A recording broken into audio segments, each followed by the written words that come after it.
Porque los grandes exploradores de esa época eran los españoles y los portugueses.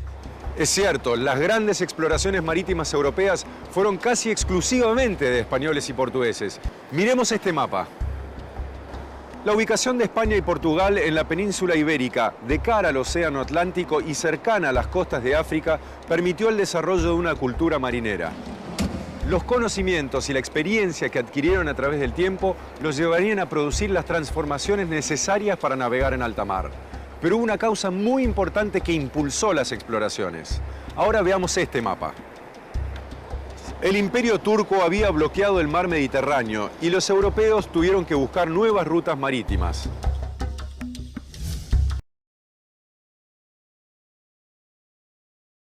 Vamos a repasar un poquito ahora.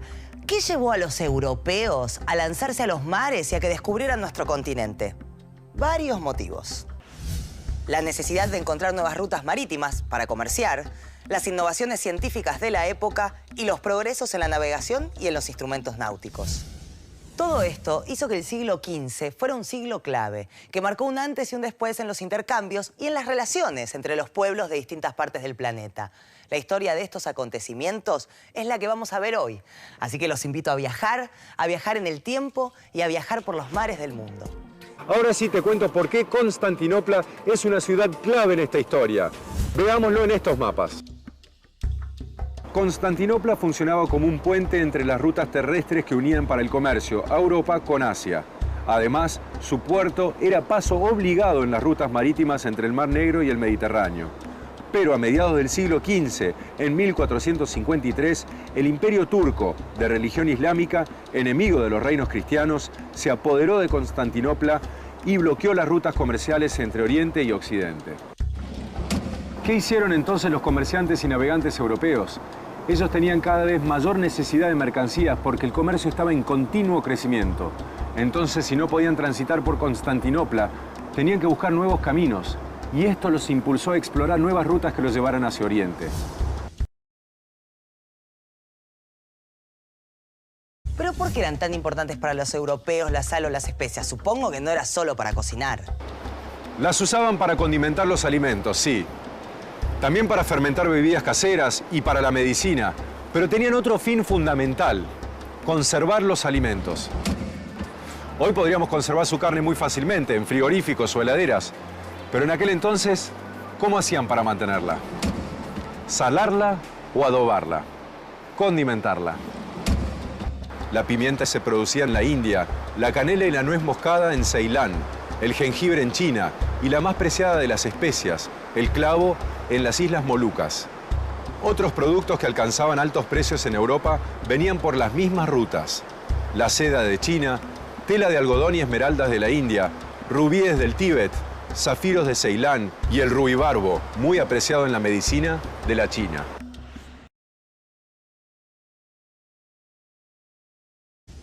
Ya vimos que portugueses y españoles se lanzaron a la exploración buscando nuevas rutas marítimas. ¿Pero cuándo llegaron a la India por esa vía? Empecemos un poco antes. El reino de Portugal fue el que inició las exploraciones durante el siglo XV.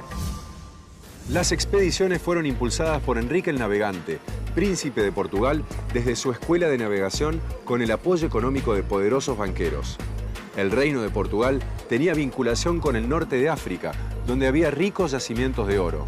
Sus navegantes comenzaron a explorar las costas de África y en los últimos años del siglo XV finalmente lograron rodear ese continente y llegar a la India por el Océano Índico.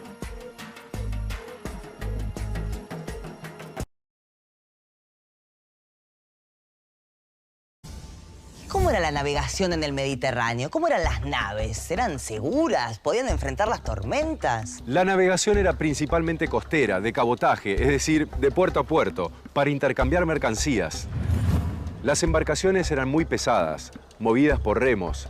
Estaban hechas para un mar interior, cerrado, con pocas corrientes. En invierno no podían utilizarse porque el peligro de naufragar era muy grande. Y si pensamos en el comercio, nadie quería arriesgarse a que las mercancías terminaran en el fondo del mar. Pero la navegación iba a evolucionar. Españoles y portugueses iban a cambiar la historia de la navegación europea y también la historia del mundo. Con los nuevos instrumentos de navegación, ¿no? A comienzos del siglo XV, la mayoría de los instrumentos utilizados por los marinos europeos eran los necesarios para la navegación de cabotaje: la brújula magnética, el reloj de arena y la plomada. Pero con el correr del siglo se introdujeron el cuadrante para la medición de la altitud y el astrolabio para calcular la latitud observando la altura del Sol o las estrellas. Estos instrumentos hicieron mucho más fácil dibujar con precisión los llamados portulanos. A ver, un minuto. Portulanos. ¿Qué eran los portulanos? Eran los diarios de viaje donde los navegantes anotaban los rumbos y las distancias entre los puertos. Luego añadieron otros datos como la latitud, la inclinación magnética, aspectos meteorológicos, oceanográficos o hidrográficos que permitieron una mayor precisión en los viajes. ¿Cuándo aparecen las famosas carabelas? Cuando los portugueses fusionaron las dos tradiciones europeas de construcción de barcos: la nórdica de los llamados cogues utilizados en los puertos del mar Báltico y la mediterránea, la nao portuguesa, para dar lugar al barco adecuado a las nuevas condiciones de navegación: la carabela. Las carabelas eran de estructura sólida y centro de gravedad bajo. Eran naves pequeñas, resistentes, rápidas y podían transportar hasta 25 hombres. Con estas naves Colón llegó a América, pero serán naos los barcos que hicieron la gran mayoría de los viajes oceánicos que definieron las nuevas rutas del universo. Como la nao Victoria, que dio la primera vuelta al mundo, comandada por Magallanes y Sebastián Elcano.